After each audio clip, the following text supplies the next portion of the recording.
Hello and नमस्ते, welcome to it online. आज के वीडियो में हम लोग पढ़ने वाले क्लास 12th का chapter number 8 memories of childhood.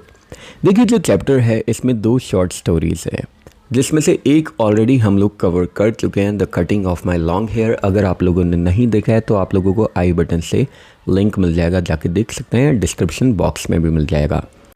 आज हम लोग पढ़ेंगे इस चैप्टर का second part, we too are human beings, यानी हम लोग भी इंसान हैं। लेकिन चैप्टर में आगे बढ़ने से पहले ऑथर के बारे में हम लोग थोड़ा सा जान लेते हैं। बामा पेन नेम या फिर निक नेम है एक तमिल दलित वुमेन का, जो रोमन कैथोलिक फैमिली से बिलोंग करती थी। उसने 3 मेन वर्क्स को पब्लिश किया है। सबसे पहला एक ऑटोबायोग्राफी जिसका नाम था करुक्कू, 1922 में पब्लिश किया गया था। उसके बाद एक नॉवल का नाम था संगति, 1994 में जिसे पब्लिश किया गया था। और लास्ट है कलेक्शन ऑफ शॉर्ट स्टोरी, यानी बहुत सारी शॉर्ट स्टोरीज का कलेक्शन जिसका नाम है किसुम्बुकरन, 1996 में जिसको पब्लिश किया गया था। आज हम लोग जो चैप्टर पढ़ने वाले हैं ये एक एक्सर्प्ट है, यानी एक अंश है करुक्कू का। करुक्कू का मतलब होता है पामेरा लीव्स, यानी जो पाम का पेड़ होता है उसके पत्ते। लेकिन उसके पत्तों की एक खास बात भी है, उसके पत्ते दोनों साइड से एक डबल एजेड सॉर्ड की तरह लगते हैं, यानी दुधारी तलवार की तरह लगते हैं, मतलब एकदम शार्प होते हैं। लेकिन यहाँ पे हम लोग करुक्कू के बारे में पढ़ रहे हैं, ये एक फेलिसिटस पन है, यानी एक डबल मीनिंग क्रिएट कर रहा है, जिसका एक दूसरा भी मीनिंग है, और वो मीनिंग है एम्ब्रियो या फिर सीड। एम्ब्रियो क्या होता है? भ्रूण होता है, या फिर बीज, जिसका मतलब होता है फ्रेशनेस या फिर न्यूनेस। चलिए अब बिना देरी के हम लोग करते हैं चैप्टर का एनिमेटेड वीडियो स्टार्ट।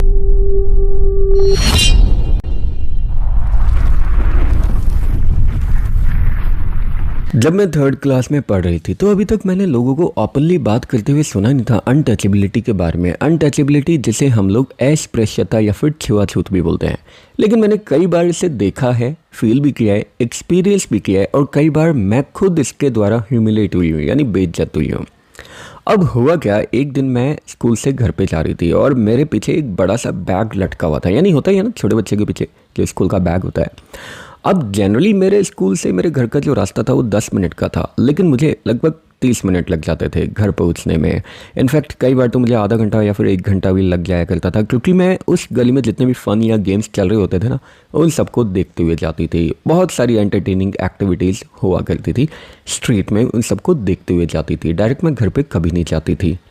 अब गली में मुझे क्या क्या देखने को मिलता था, कभी एक परफॉर्मिंग मंकी, यानी एक मंकी को परफॉर्म करते हुए दिखती थी मैं।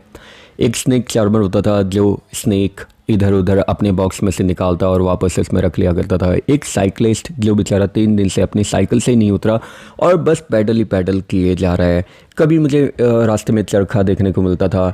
मारियाता मंदिर के बाहर बहुत बड़ी सी घंटी बजती हुई दिखाई देती थी, जहाँ पे पोंगल का प्रसाद बांटा जा रहा है, जो कि टेम्पल में पकाया जाता था। और मतलब बहुत सारी ऐसी इधर उधर की चीज़ें वहाँ पे देखने को मिलती थी। जैसे कभी कभी पॉलिटिकल पार्टीज़ के कुछ लोग भी आ जाया करते थे, जो एक बड़ा सा स्टेज लगा कर लोगों को एड्रेस किया करते थे। कठपुतली का खेल भी वहाँ पे चला करता था।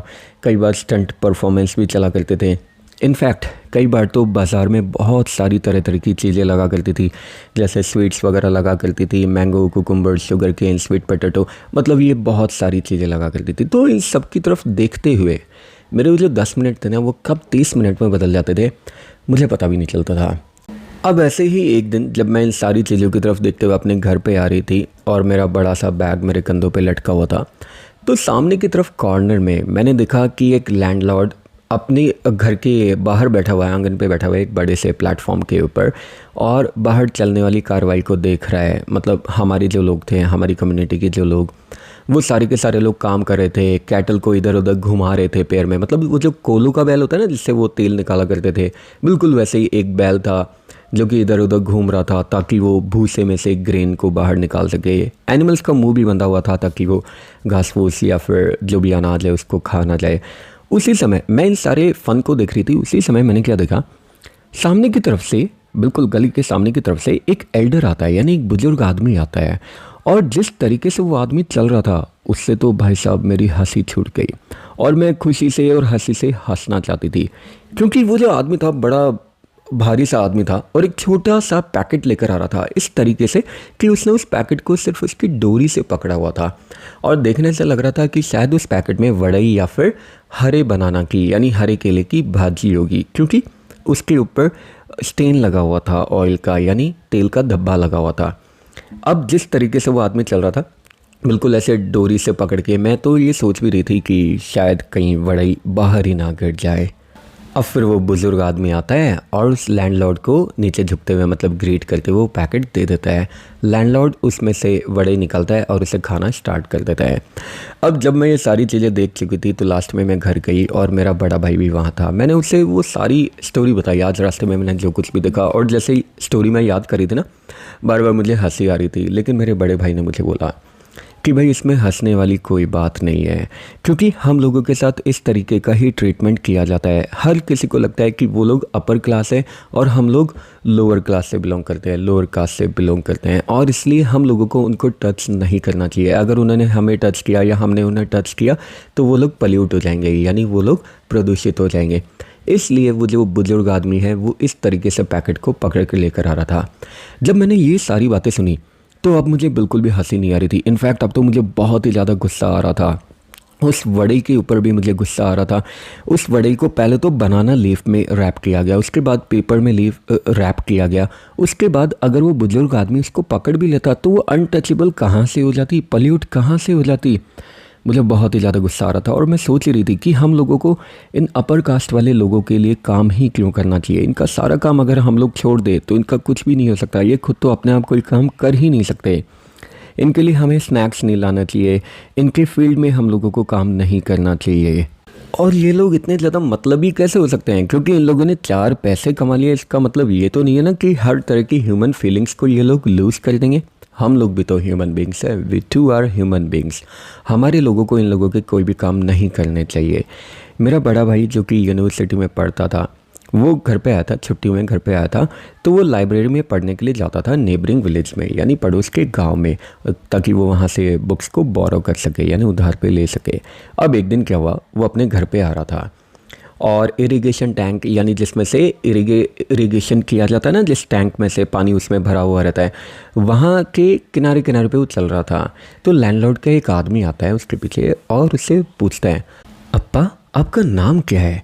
और मेरे भाई ने जब उसे अपना नाम बता दिया, मेरा नाम अन्नान है, तो उसने पूछा, थांबी तुम कौन सी स्ट्रीट में रहते हो, कौन सी गली में रहते हो?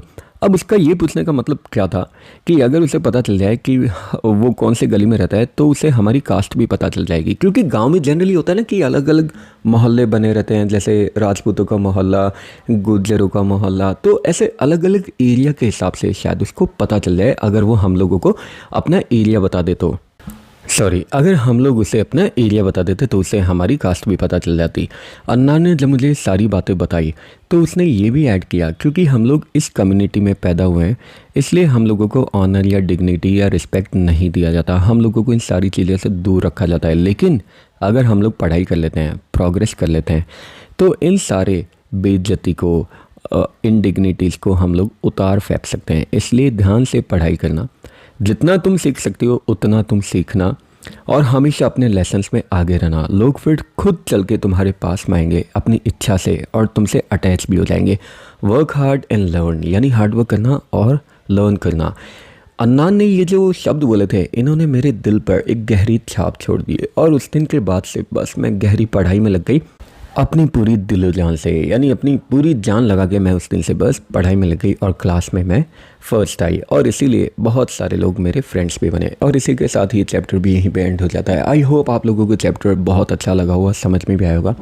फिर भी अगर किसी तरह का कोई डाउट, कमेंट या सजेशन है, कमेंट बॉक्स में ड्रॉप कर सकते हैं, मैं ट्राई करूँगा आंसर करने की। और हाँ, इंस्टाग्राम पे भी मैंने अपना नया चैनल बनाया है यार, फॉलो कर सकते हो, लिंक मिल जाएगा डिस्क्रिप्शन बॉक्स में। इसी तरह के मज़ेदार वीडियो के लिए बने रहिए ATC ऑनलाइन के साथ। नेक्स्ट वीडियोस तक के लिए have a good day, take care, bye bye, जय हिंद, जय भारत, राधे राधे।